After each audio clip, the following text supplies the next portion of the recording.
Hello, everybody, and welcome back for week number 2, the Saturday edition of the NFL preseason. I'm going to be your host today, Sean PSU Fans 2 Newsham. Joining me is Chris Gimino. Chris, how is it going on this lovely Saturday? Couldn't be worse than last night, so I'm ready to get back at it tonight and try to get a little bit of a refund from a couple of bad decisions yesterday.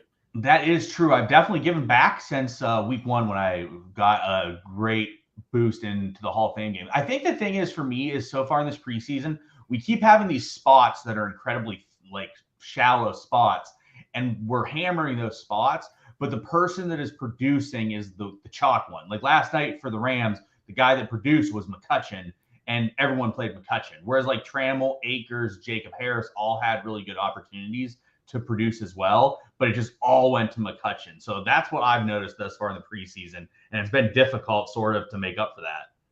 It's a tight balancing act for sure. Like you definitely don't want to just totally avoid these guys. You know, at the end of the day, the reason that they're the top plays is because they're projected for the top opportunity, and it's hard to undo that when you don't need that much production to even be a good play in preseason DFS. So we'll talk about that as the show goes on. But yeah, it definitely isn't good when Romeo Dubes scores a 1-yard touchdown instead of Tyler Goodson at significantly higher ownership than you would have liked. That is actually a very true fact. All right, guys, before we get started, NFL Premium is on sale right now. You guys can get a premium NFL subscription today at an exclusive discount.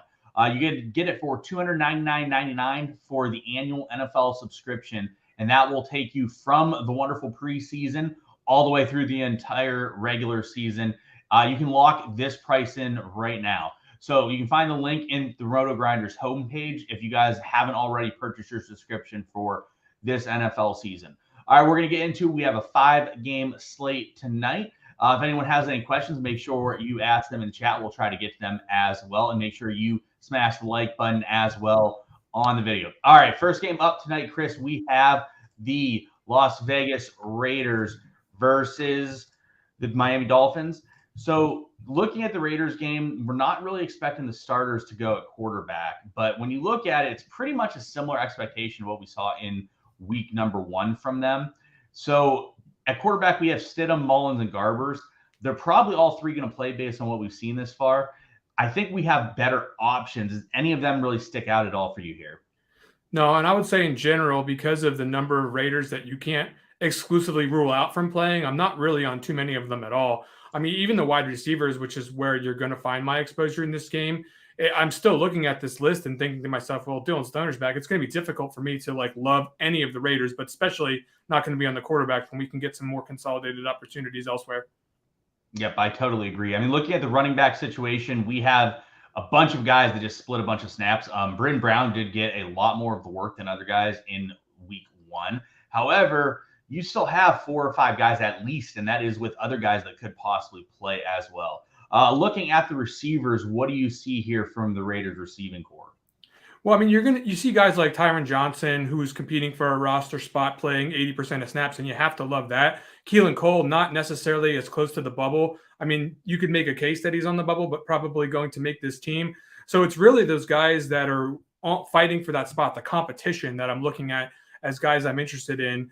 You know, I mentioned Dylan Stoner. If he's I'm not gonna play Dylan Stoner because I don't really know what his situation is. A guy who played 45% of snaps last week, who's in that competition for those spots. So those are the 3 guys that I would say would have the most merit. And because I don't know what what Dylan Stoner's status actually is, it's going to be mostly Tyron Johnson for me. Yeah, I will say so. Justin Hall and Chris Lacey barely played last week. I think we can pretty much rule them out for much playing time, and then we don't expect Adams or Renfro to play. So if you remove those guys, it does narrow it down a little bit. For me, Tyron Johnson is definitely the guy that I like the most. He has some big top-end speed. He can really go down and catch like a 50, 60-yard home run. So I will say that he is of sort of interest to me. But also, like you said, Keelan Cole is of interest to me as well. Looking at the tight ends here for the Raiders, your boy Jesper Horsted played 30% of the snaps last week. He was a little bit banged up, did return. Do you like any of the tight ends? For me, none of these guys are really threats to catch a lot of balls here. No, it's not quite as bad as last time we were on the show where we had a tight end that you had to play. But there's a tight end on this slate that I am exceptionally interested in for a couple of reasons that is not on this team. So if he's not named that particular player, I'm not going to be quite as high on him on this particular slate. For sure. All right, moving over to that of the Miami Dolphins. So last week with the Dolphins, we saw Skylar Thompson play every single snap. Do you think there's any possibility Skylar Thompson plays every snap tonight? And if he does, would he be your first quarterback on the list tonight? Well, I mean, we're still watching TweetDeck to see if if Tua is even going to play. I mean, we wouldn't really expect with joint practices that for them to be playing either Tua or Teddy very much at all in this game. Teddy didn't even play last week. I would say that there's a really good chance you're going to see a ton of Skylar Thompson. I think we're just waiting for a little bit of pregame news. I think we'll probably get it, but we're certainly still waiting on that. And before I start to get too excited about anything here, but it would be Skylar Thompson, and he was an excellent play last week, and he'll be an excellent play this week if he's going to be in line for most of the snaps. Yeah, and looking at this, I think we know Skylar Thompson will play a good amount anyways, and with his mobility, he is an option no matter what. If he does get 100% of snaps like last week, he's definitely my favorite quarterback. However, there are some other okay options as well, so it makes it a little bit trickier from that perspective. Running backs, I'm going to keep it short in the running back department. Pass. Do you see anything differently with the running backs? No, there's too many guys here. Yeah, too many guys. Like we saw last week, just so many snaps split between like 7 guys. That's just not a spot that I want to talk about or look into really at all.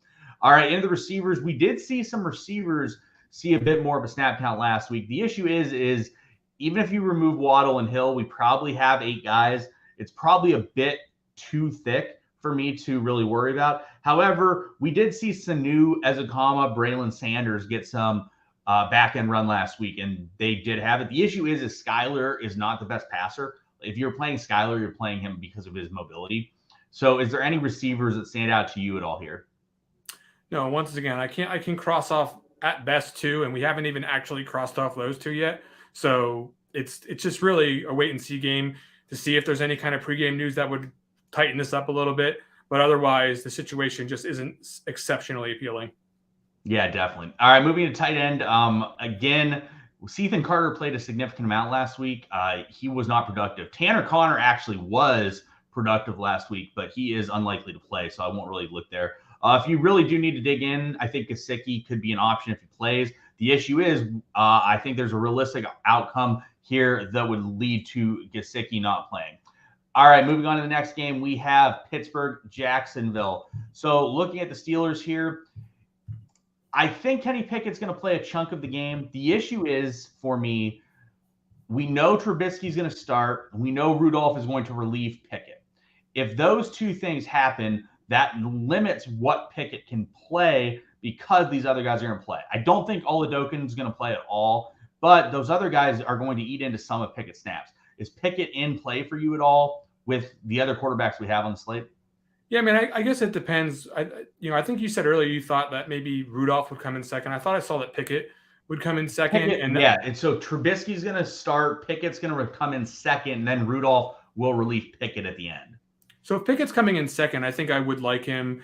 And then you would certainly put him in play with Pickens at that point in time, because you would imagine that Pickens would play pretty early in the game if he doesn't play right out of the gate.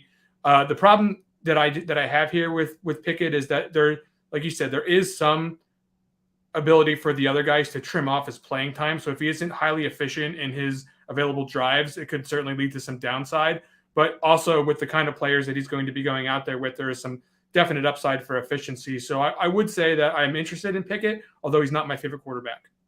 Definitely. All right, moving on to the running backs. I know you are a big Benny Snell fan, and you have some thoughts here in the Pittsburgh running backs. So what do you think with Pittsburgh tonight?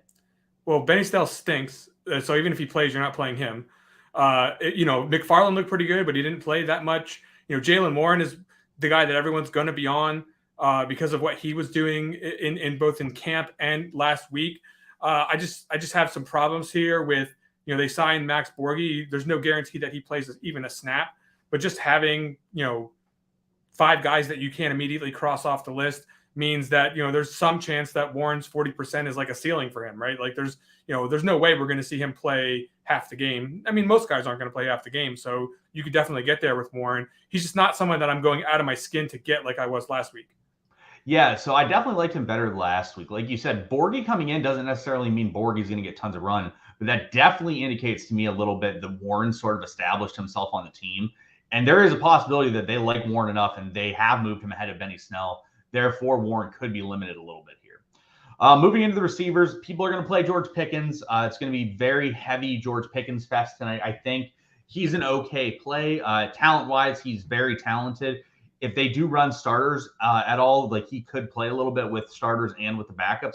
The issue is looking at this list, we have 10 guys that can play, only can rule out Calvin Austin, which luckily we can rule him out this week, unlike last week.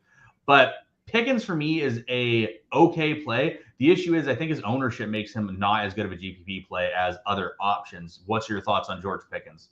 Well, he's a monster. I mean, the guy just looks abusive out there. He looks like he's ready to absolutely dominate. But at the same time, at the kind of ownership that one would expect there. I mean, on a 5-game slate, I mean, it would be fair to say that like it could get over 30%.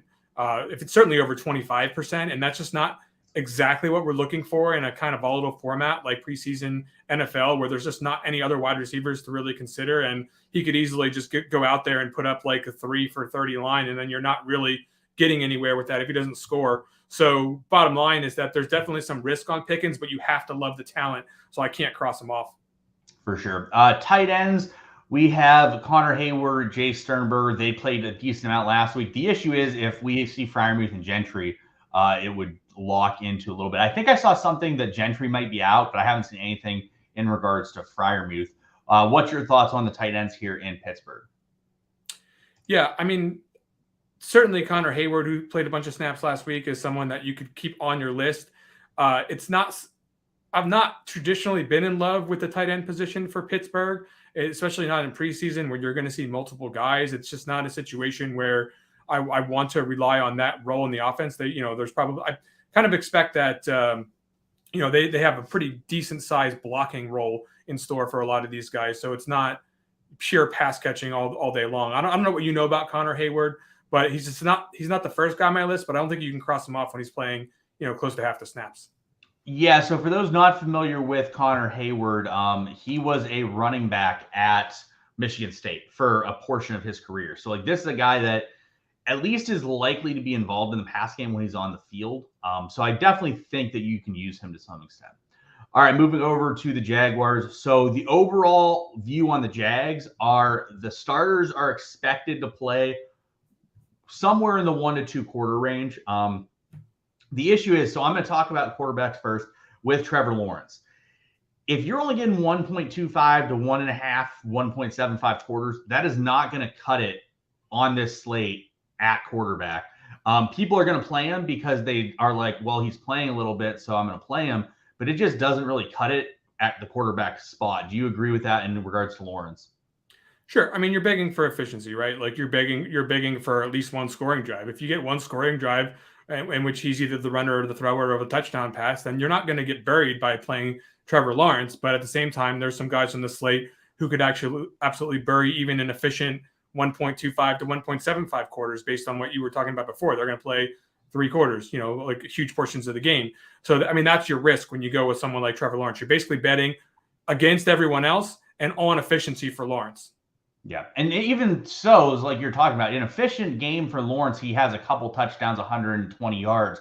I don't know if that will cut it on a slate like this where we do have some decent quarterback options. However, moving over to the running back situation, I do think Travis Etienne's in play. If we see Travis Etienne get 20 to 30 snaps, with his talent and his speed and his receiving ability, I think Etienne totally has the ability to end up in an optimal lineup and do a lot better. Because what are you calling him? Etienne? Is it Etienne? I have no idea. Like that's why I hear everyone say his name. I thought maybe you knew something. I mean, realistically, so here's the thing you'll get a kick out of. I've hated him forever, except for his senior year at Clemson. Because so this is how it worked in college football DFS. Clemson would be like a 50-point favorite, and Etienne was like capped out at getting like 8 touches. So you basically just had to fade Etienne ripping off like 4 touchdowns from 80 yards on 8 touches. And like half the time he would get it and you would just sit there baffled at how people are playing him and you just get buried. Except for his senior or his last season. I think it was his junior year. It wasn't senior year. But he actually got used his junior year, like where he was like 20, 25 touches compared to like the 10 touches he would get against random team that was terrible. But yeah, I think he's totally in play here. I think that he can produce on a more efficient level here and actually be warranting of utilization. Do you agree with that on Etienne? Yeah, whatever you want to call him, you can call him a guy who's going to get a bunch of targets. I mean, just, the problem is like everyone's slobbering over this guy, like industry wide. Like they just cannot get enough of this speculation that he's going to be, definitely a fantastic pro. It'll translate right from college. We really haven't seen it, but the evidence is on tape that this could be the case, and I'm not disregarding that whatsoever. So you've got a guy who's definitely going to be involved in the passing game, which you have to like. As a potential player who's not going to play the longest run of anyone who's going to be out there, but he's certainly the most talented player who's going to get decent run tonight. Yeah, talent-wise for Etienne, I will say that his talent is pretty fantastic. But durability long-term, I'm not sure where we would be looking at with him. I don't know if he can take a NFL type of 20-25 type volume, take the hits, but we'll have to wait and see on that. Looking at the receivers, so we did see Marvin Jones and Zay Jones play quite a bit. I'm not really super interested in them. I'm not interested in the back end guys like Willie Johnson at all. The guy that is most interesting to me here is Jeff Cotton Jr. But I'm not like the most interested in this team as a whole. Yeah, I mean, I think it's pretty safe to say that Cotton's going to play a lot after some of these main guys are out of there. But the problem is it looks like Chenault isn't necessarily someone you can cross off just based on what I was reading earlier today. I don't know. I didn't definitely confirm that Agnew is someone who can enter the game. So without being able to cross off a lot of names, I mean, that 67% starts to shrink in a hurry. And then you're just, you're talking about getting that with who? With CJ Beathard and EJ Perry. So that's a problem for me with Jeff Cotton, but I do believe that he's going to play enough to be at least viable. Yeah, I agree. Moving on to the tight end, that could be another position here that does have some ability to produce with a low snap count. That's Evan Ingram. With him playing 16 snaps last week, I definitely would expect 20-25 here based on what we've heard, which would make him a totally viable tight end play. Any of the other tight ends you like on top of him? Absolutely not. I mean, I'm not even sure I like Evan Ingram here. I just can't do it with with the GOAT on the slate. Yeah, it's definitely a situation where I'm not sure I like Ingram either. However, tight end is definitely a position where, like, hey, you go out there and catch 3 balls, 30 yards, you totally could be in play. All right, moving over to the San Francisco 49ers against the Minnesota Vikings. So we know Trey Lance is not going to play here. We should see a full game of Nate Sudfeld and Brock Purdy. That is not necessarily going to be super Purdy, if I say so myself. So I'm a little worried here for San Francisco's efficiency in this game overall. Do you think either of these quarterbacks are options for you?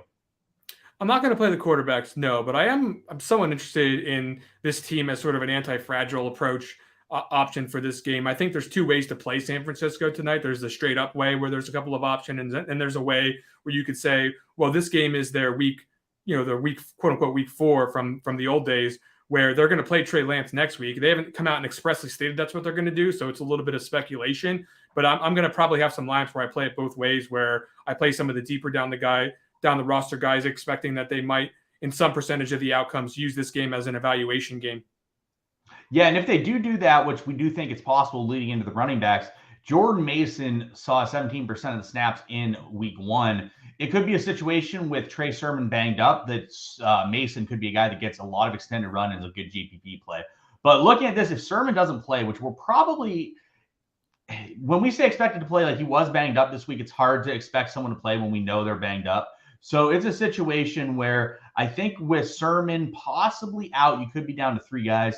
We could totally see some back end run with Jordan Mason. Why don't you talk a little bit about him? Because I know he was someone you liked heading into the show. Yeah. So certainly the thing that I like about him is that the coaches and the beat writers have been talking about him in camp. And athletically speaking, if you pop open his player profile, he's got a pretty good profile about him there. So it sort of matches what I would expect. It's not the best, but it's certainly not someone who just absolutely couldn't get it done. But the idea here is that, everyone's probably going to play or at least look at Tyrion Davis-Price. And I think that that's the straight up way to play it, right? That's a totally fair way to play this slate. If you think, for under the exact same logic, he could be the guy that gets the evaluation snaps in this game, and he could be the one that's totally running off the board. But they've done this with JaMychal Hasty and Jeff Wilson before. Like, they kind of know who these guys are. I think Mason and Tyrion Davis-Price are the guys that they don't really know about. Sermon, is a guy who's been getting the first team reps in camp, or at least he did this week. They've been switching guys around. So if he's like not 100%, even if he is available to play, I still like those two backs the most. And the straight up guys, Davis, Price, and the sort of long shot YOLO is Jordan Mason. Definitely. Moving into the receivers. So Danny Gray, we saw catch a bomb last week. He's actually a big PSU fans too favorite. Love Danny Gray. Think he's really talented, and I was happy to see him catch a bomb. He did get a little bit banged up last week. We believe he's good to go, but we'll have to watch that status. In terms of the receivers, I don't love anything per se. There's a couple guys like Marcus Johnson, Malik Turner, Austin Mack that like you can use and sort of throw darts at, but I don't really love this team from a receiving options. Is there anyone that really stands out to you? Nobody stands out. I mean, like you said, Gray and Marcus Johnson are the guys that I'll toy with the idea of getting some exposure to here. But realistically, it's not like backflip season for the San Francisco wide receivers. But then again, you look across the slate at wide receiver and nobody is. So I may end up getting some. For sure. All right, moving into the tight end situation. So let me just state that Tanner the Goat Hudson will be heavily owned tonight. I do think he's a great play. We've seen this guy produce in the preseason for what feels like an eternity. And it was no different last week when he was able to catch a touchdown. I will say, however, that in the past, when Tanner Hudson has absolutely smashed, his team was very shallow at tight end. He got a lot of snaps. As you see last week, he did not get a heaping pile of snaps. He did get enough that he is still viable because he is a receiving option when he plays. So is that the tight end that you're in love with tonight? It is, but it's not necessarily speaking. The straight up way to play this would be the way you're saying is like, well, don't get too crazy about Hudson, right? He didn't play a ton of snaps last week. But if you go to what I was saying earlier, well, okay, what if this is an evaluation game? What if Dwelly and Croft aren't out there quite as much this particular week? Then you've got Hudson and Fumagalli as guys who you might be interested in as, playing a good portion of this game. If that's what they are doing, and we have no idea if that's the case. I'm purely speculating on that. But the bottom line is he's got some relative measure of safety in the sense that if he is out there for 30% of the snaps, you can feel confident he won't get a goose egg most of the time. But on the, I guess, like you said, the ownership's going to be there. So I probably won't hit the lock button on him, but I am very interested in him. I think there's, once again, huge upside with him. For sure. All right, moving over to Minnesota. We believe we're going to get a half at quarterback from Sean Mannion and a half at quarterback from Kellen Mond. I will say that getting a half from each of them is not the same. Kellen Mond is a lot more mobile of an option than Sean Mannion. So I think you can play Kellen Mond and hope that he breaks off a run. Do you think Mond is an option at all in GPP? Yeah, I'm gonna get a small slice of Kellen Mond. I do think for the reasons that you're saying, there's some potential for a half of really efficient rushing production that could be had there. And certainly there's enough guys that I see here that could yield some production in terms of the passing game that I would be interested in doing that. But he's not going to be my first choice, but he's definitely someone I'm not crossing off immediately. For sure. The running back situation. So I actually think that this could get shallow. So Dalvin Cook, we think, is unlikely to play. I think there's a possibility Alex Madison does not play. These teams did have joint practices this week. So I think we could see Madison also sit down. Ty Chandler rolled his ankle the other day as well. We haven't really heard whether or not he will be active, but I think there's a possibility that Bryant Koback gets fed in this game. Are we there yet? No, but do you like Bryant Koback at all as a little bit more of a deeper end option? I mean, I would certainly be all over Koback if Chandler is definitely out, right? Because I think I saw somebody report that he's not ruled out with this particular ailment and that he's decently good to go here in this game. But, and of course, Ty Chandler would be, if he wasn't banged up, would be the guy that I would be all over just based on what he was able to do in practice and in the games. But Koback, definitely a guy I would be on before Kine, simply because I just don't know how much they really want to run Kine into the dirt during preseason. For sure. All right, receivers here.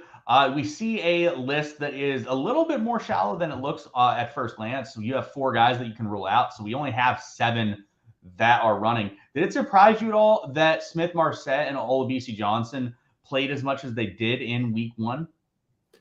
I mean, I wouldn't say I was shocked by it, but Olabisi Johnson's a guy who's been here for a little while. Again, certainly a new situation here, but the number of snaps did kind of surprise me on him. Smith-Marset, I would have expected to play a lot.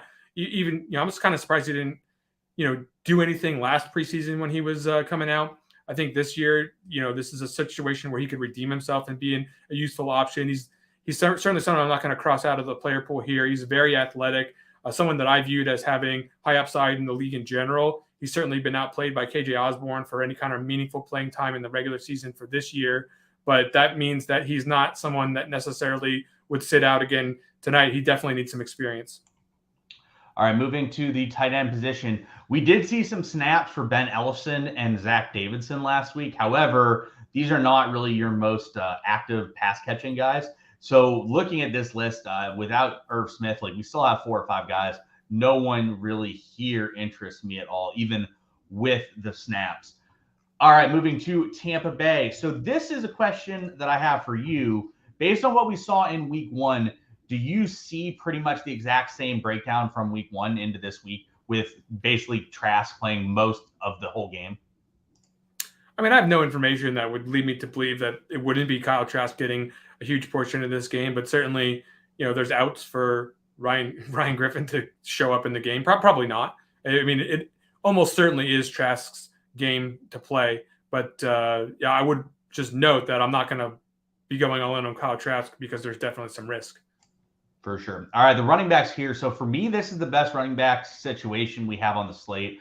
Gio Bernard is questionable. If he does play, it would knock it down a little bit, but I still like it more than most of these other options. As you see here, there's only 51% of snaps accounted for. That's because they've cut players and they have injuries on guys that played in week 1. So those snaps have to get distributed elsewhere within this group, and this group is very thin. I think Keyshawn Vaughn and Rachaad White are both fantastic. They're both going to be high owned in cash and GPPs, and I think it's warranted. Patrick Laird was just signed this week. I think he'll get some back end halfback dives up the gut at the end of the game. But I think White and Vaughn are the best running back options on the slate. What's your thoughts here with Tampa Bay's backfield? Yeah, so you're going to see Keyshawn Vaughn get the first crack. I'm not sure if White would play at all with the first unit or not, the quote unquote first unit that goes out there anyway. That would leave him playing a little bit deeper into the game with his skill set. I would definitely like.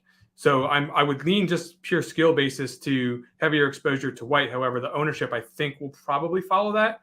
So either way, I'm going to play both of these guys. I'm going to play them both pretty considerably, and it's because they really don't have an option to not play at least one of them for a good amount of the game. Definitely.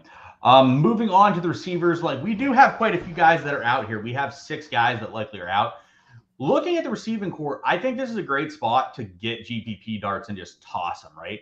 I almost won a GPP last week with Jarrett Stearns. As you see, between Darden, Scotty Miller, Grayson, Vincent Smith, Stearns, Geiger, and Tompkins, they all played very close to the same amount of snaps last week. So I think this is a great spot. 30 to 40% is a decent spot on this slate in terms of receivers. And you're going to be able to get guys I think I had Stearns last week at 0.5%. So you could totally play a guy like this. Devin Tompkins, for example, in college, dude would just rip 80-yard touchdowns week in, week out. So I think that this is a good GPP dart spot for Tampa at receiver. Do you like anyone or have anyone that stands out to you? Oh, yeah. I'm still waiting for the time where I watch Jalen Darden play and I dislike what I see. I mean, this guy, I think he's, I think he might be better than Russell Gage. I don't know if that's a hot take or not, but I mean, I certainly don't like Russell Gage at all. And I do like Jalen Darden. So however those two stack up, I do think that he's the best player that's going to be out there among this group. And he certainly looks like a guy who's going to be out there as much as anybody else. So, he's caught a touchdown last week. Sign me up again. The ownership could be a problem a little bit there, but I don't think it's going to be high enough for me to worry about it. Yeah, how excited would you be, Chris, if I told you Darden got 15 to 20 targets a game in college and people would not play him? Yeah. I mean, honestly, whatever happened in college, I'm excited to know that he's used to it. But at the end of the day, I'm just looking for him to be out there enough to get some production here in preseason and get some cash in the bankroll. There you go. All right, moving on to tight end. The only one here that's of interest to me is Cade Auden. He did catch a few balls. Actually, J.J. Howland is interesting as well. I believe Howland had 4 targets last week. they're not great, but some of these tight ends you have to consider at least. Would you agree, Chris? I mean, you have to play somebody. So, I mean, Otten's on my list for sure. Prospect profile decent enough, and they're just basically, they're basically going. I don't think they're going to run Brait or Rudolph for any particular period of this game. Bug Howard is, and also ran. I don't think they're legitimately considering him for the roster. So ultimately, it's going to be Otten for me of this group. Yeah, for sure. All right, moving over to Tennessee. So here's probably the most confusing part of the night and unknowns. So Malik Willis has the best mobility of all the quarterbacks on the slate. If Malik Willis plays a half, which we're pretty much guaranteed we're getting a half out of Malik Willis, he's up there near the top end range. I think there's possibilities that Malik Willis could play 3.5 quarters in certain situations where the game plays out. What do you think Willis's realistic range is here in this game? Well, I mean, can you tell me, can I get a half, right? Like, you're definitely getting a half. If you're giving me a half, we know the coaches don't want him to run, but I don't think that's going to be a realistic option, right? I mean, there's probably for some portion of his run, there's going to be linemen who aren't very good out there. So ultimately, receivers especially who aren't very good. So ultimately, plays are going to break down. He's going to take off, and we like that rushing production. We saw what it can do for a team last week. I think there's a high floor here, certainly a high ceiling. So if we can get a half, I'm comfortable enough playing Malik Willis. If we can get upside for more, even better. Yeah, I will say, so I don't understand why they're worried about him rushing. Would you agree? Because we have a situation where they have a legit locked-in starting quarterback, and the backup Logan Woodside in that situation where Willis gets hurt is a very established guy for that team. So to me, them sort of reeling in Willis and telling him to I feel like anytime coaches tell athletic quarterbacks that like to take off to not do that, it kills those quarterbacks. Do you agree with that? It certainly doesn't help them. I think if you're in this day and age in the NFL, coaches should be getting accustomed to the idea that this is going to be part of a guy's game, at least while he's young. So while he's got the talent and mobility, I don't think they should be wasting that. We see what it's done for Josh Allen. We see what it's done for Lamar Jackson, MVP of the league. Malik Willis nowhere near those guys just yet, but in preseason play, he might as well be. So go ahead and just sign me up for a bunch of Malik Willis tonight. Ownership will be there. I don't care. For sure. Before we go to the running backs, we actually got a bit of news here. The Dolphins, the only player not expected to play that is relevant is Jalen Waddle. The back end guys are still normal there, but there is indication that Tua will start in this game. I don't expect very much of Tua, so I still think Skyler is a good play, but Skyler was the one quarterback that had upside to play the whole game, and that appears to be gone. So that's something to note for them. All right, moving into the running backs here for Tennessee. You talked a little bit about Dontrell Hilliard and not really expecting him to be available much to carry a load. So do you want to talk about what you think that would have as an impact on these rest of these guys?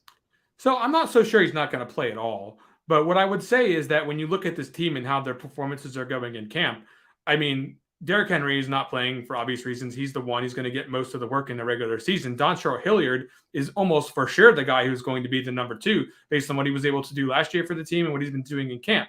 So there's not a ton of reasons to get him out there for a significant portion of snaps. We got some run last week. That's great. Are we going to see him for a bunch tonight? I doubt it. So I do think that Haskins and Julius Chestnut are going to split the majority of the work here, and therefore both of these guys are exceptionally viable for me. I do like Haskins based on his profile a little bit better, but I do think that either one of them is fine to play tonight, and I wouldn't necessarily say that you couldn't play both of them, even though I probably won't. True. We actually have gotten a list of guys that will not play for the 49ers as well. Basically, the guys we expected. The only name that wasn't fully expected was Jeff Wilson. It looks like Jeff Wilson will not play tonight for the 49ers either. That's good. All right, moving in. Hey, before you go on, I think I'm looking at a list for the Vikings as well. Long list of Vikings not playing tonight. Cousins, Cook, Peterson, Dantzler, Osborne, Jefferson, Thielen, Smith. Well, I'm not going to read this whole list, but it looks like there's Chisena is going to be out. There's quite a few guys that are going to be on the offensive side that are sitting out tonight. We'll have to dissect that, but it does look like there's something that we're going to need to update here for Minnesota, and it looks like good news for the secondary skill position players that we were expecting before, Smith, Marset, and the likes. Yeah, quick look at all this stuff, which again, we'll be updating this after the show here. But looking at these lists, I don't think there's much to impact. The only thing I will say, so Minnesota, Alex Madison is not on that list. So Alex Madison is likely to play, which does knock down the running backs for them a little bit. All right, receiving options for Tennessee. Treylon Burks is questionable. He's been limited in practice. In my opinion, that would make him unlikely to play, but who knows? They did not play Kyle Phillips or Racey McMath much in week 1. What do you really expect here from the Tennessee receiving corps? I would think that if Kyle Phillips didn't play much in week 1, that is a good sign for Kyle Phillips' inclusion on the final roster. So that is almost like getting the starters treatment in my estimation. They played him on special teams. I think that was probably a good idea to get him work there. But I mean, that's my perception of how that would play out based on what this roster is and how he had performed in camp up to that point. So I wouldn't have a high confidence that we'll see a ton of Kyle Phillips again if they're worried about trying to get him to the regular season healthy. Burks, did end up playing, which is interesting. I don't know what that says about Burks, but it certainly doesn't say good things. And now he's banged up. So the bottom line is none of these guys are standing out to me as plays. There's just no way you can cross out enough of them to get there. I will say the only thing I will notice here, right, is we have 10 guys. We're expecting to knock out a few of them. There's a situation where if we think Phillips and McMath aren't going to play, and then you have Hollister, Roberson, McKenzie, Burks, stuff not available, or you have like one person available, you could see a lot of run on Des Fitzpatrick and Terry Goodwin. God, don't make me play Des Fitzpatrick. I'm not saying I would necessarily love playing Des Fitzpatrick, but there are paths here to where Des Fitzpatrick and Terry Godwin play a boatload of snaps. Moving on to the tight end situation here, I'll keep it short here. It's basically Okonkwo. Okonkwo is at least enough of a receiving option at 37 to 40% of the snaps. Like, I think you can play Okonkwo here for the Titans. All right, last game of the night, we have Dallas and the Chargers. Looking at the Dallas quarterback situation, so we expect the same thing as last week with like Cooper Rush and Danucci. However, Will Grier is back at practice this week.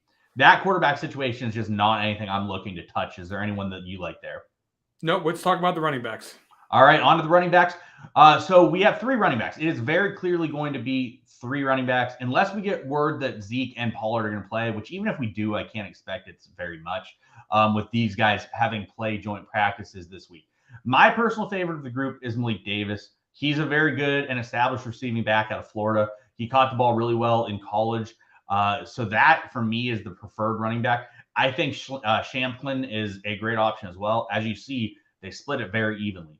We could see a bit more Dowdell, or we could see less Dowdell here. So, I think he's the clear third for me. What's your thoughts on the running backs here? I think we're going to see those 2 guys, Davis and Champlin, rotating like they were towards the end of the last game quite a bit for this game as well. So I think you'll see probably a pretty even split between the 2. Davis had 4 targets, hauled in a bunch of them, padded his stat line. So I do like him the best as well, but I will be playing both of these guys. These are 2 of my favorite options on the whole slate. I just don't see any way that they aren't on the field a ton. I think the risk is very limited here, and the upside is there because the Chargers are going to sit a ton of their best players. I agree. The only other running back situation I think is very close to this is that of Tampa Bay. I think these are the 2 best running back situations by a pretty clear margin as well. All right, on to the receivers. We do see a couple guys that are unlikely to play. However, it's still just a very deep situation. Tolbert and Fehoko played a lot the previous weeks. TJ Vasher is like a massive man. So, I think that those guys are options. Any of the receivers really stand out for you? Yeah, tournaments, Fehoko, I think he'll play a bunch again tonight. And I do think that because of his potential to be a red zone target for him, to haul in a touchdown, this is a situation where I don't think the ownership is going to be tremendous on Fehoko. I think people will gravitate to Tolbert a little bit more. So if my instincts on ownership are correct, Fehoko is a good GPP play. Yeah, definitely. Moving on to the tight end. So I really like Peyton Hendershot. There is a possibility that more of these other guys play, and they could be options as well. But Hendershot is a pass-catching tight end. And if he's playing, he's going to be active in the pass game. Do you like Hendershot at all here or not really? Yeah, I do. I mean, I'm not really sure what Jake Ferguson's role it was going to be. I couldn't cross him off the list. There was a point in time, I think last week he didn't play. But I would say that Hendershot is certainly in play. if you're interested in there. There's no great tight ends this week. So if you're saying that his pass catching skills are something to be desired, then I would certainly trust your instincts on that. Yeah, definitely. All right, moving over to the last team of the night, we have the Chargers. We do not expect Justin Herbert to play. We saw Chase Daniel and Easton Stick split a decent amount last week. I will say Easton Stick is mobile. If there's a situation where Easton Stick gets a half, which is going to probably happen here, Easton Stick does have the ability to run a bit. The issue is I'm not sure that it matches up with that of like other guys like Willis and Trask and Skylar Thompson in terms of upside and mobility, because some of these other guys also have mobility and have possibilities to play more snaps. Do you like Stick at all, or are you not really interested here in the quarterback situation? The problem is I get worried about this team the same way that I get worried about the Rams, is because they're going to play consolidated work share, but also they're going to be playing with really lower caliber NFL, like sub NFL caliber guys for most of the game. So it's not a tremendous situation for me, especially since Stick's going to be the second quarterback in. So I'm not that interested. I can see it if you want to go there. Yep, I totally agree. Running back situation, I'm not interested in anyone. It's too full for me. Is there anyone that stands out to you at all? If you're going to take a shot on Spiller, because he's the guy they probably know the least about with the most to gain. But it's not the best spot. No, and I did read quite a bit that they're like trying out like 4 guys for like the running back 2 and 3 spots. So like it's just going to be a lot of guys that are going to get touches. Kevin Marks probably is not the one I would target, but the rest of them are worthwhile. All right, moving on to the receiving core. Joe Reed played a boatload of snaps last week. He was sick, but did return to practice, so he should be good to go. And something to note is Michael Bandy had 10 targets in week 1, which is just a massive amount. Looking at the top end, we don't expect much of Allen or Williams. We expect them to be out. And it was clear in week 1 that they want to see Joe Reed and they want to see Michael Bandy. I think we see a lot more of that tonight, and I like these 2 receivers a lot. Do you agree?